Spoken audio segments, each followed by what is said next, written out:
Bonjour à tous, aujourd'hui je vais vous parler de Charlotte. Charlotte, elle est directrice commerciale dans une société de promotion immobilière. Charlotte s'est vue confier un projet à l'étranger en Allemagne, ce qui lui a semblé parfaitement incompatible avec sa masse de travail actuelle.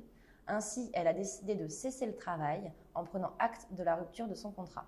En parallèle, la société l'a licenciée pour faute grave, considérant son absence comme un abandon de poste.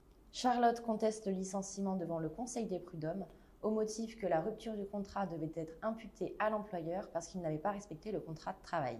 Charlotte défend 1. Que l'employeur a voulu la mettre à l'écart en lui confiant des projets à l'étranger, ayant pour conséquence la modification du contrat de travail sans son accord et rendant impossible la poursuite de l'exécution de son contrat.